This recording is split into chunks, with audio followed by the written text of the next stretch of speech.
Good day, my name is Daniel James Armacido. I am from BSMT-NS1B3. So for today, we're going to do uh, my assessment number 4. So let's start on assessment number 4. So the scenario here is while steering 235 degrees PSC along Raccoon Strait, the bluff point light bore starboard quarter beam at about 200 hours. Determine the ship's true bearing of light observed. Use the given specimen of deviation table for determining the deviation to apply the magnetic variation of locality, which is 2 degrees west. So here is our table, the compass heading and the deviation degrees. So first is we're going to find or determine the deviation. So on determining the deviation, you must first look at the 235 degrees on the table. So as you can see, 235 degrees is between 225 and 240. So that's why we must distribute 225 and 240. And then we must subtract 225 minus 235 is equals to 10. Then 225 minus 240, or 240 minus 225 is equals to 15. So here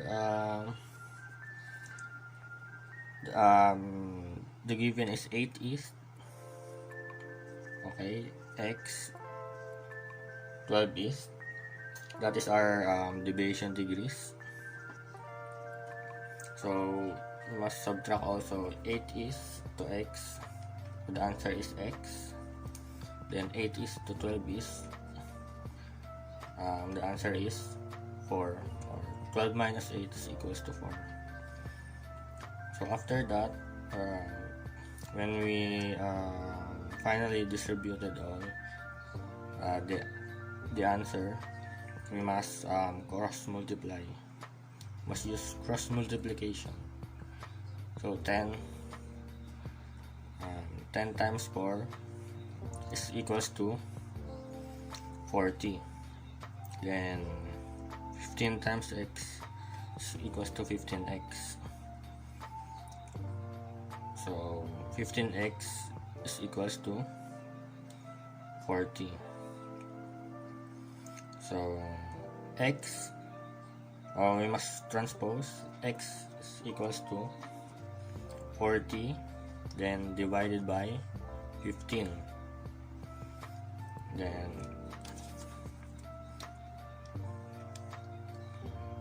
40 divided by 15 is equals to, then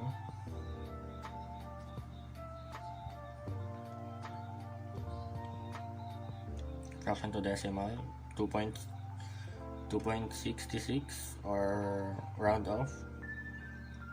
When we round off, 2.7. So 2.7.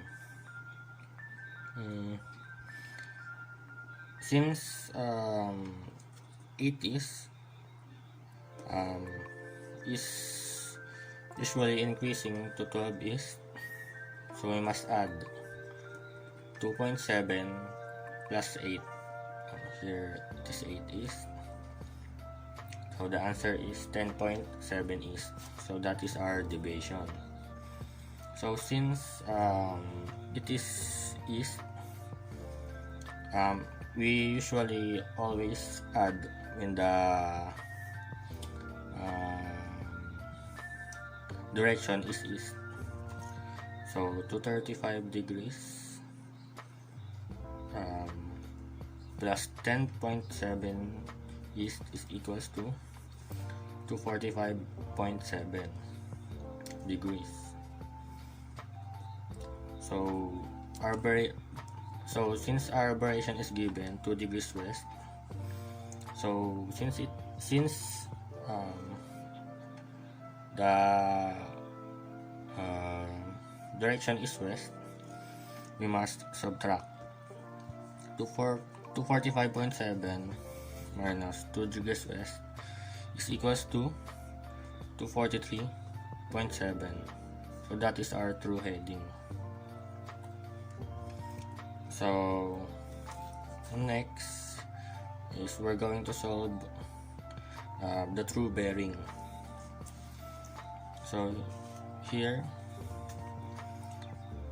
since the compass bearing is given 001.3 degrees, then our deviation is given 10.7 east.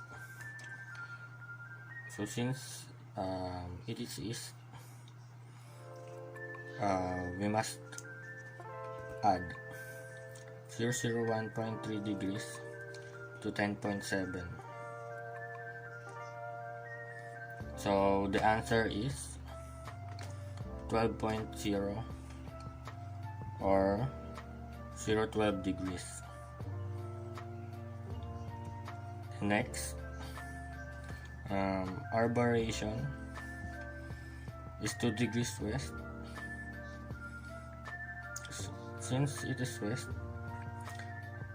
we must subtract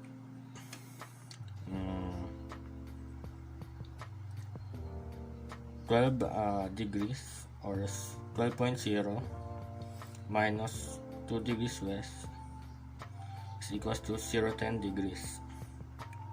So that is our true bearing.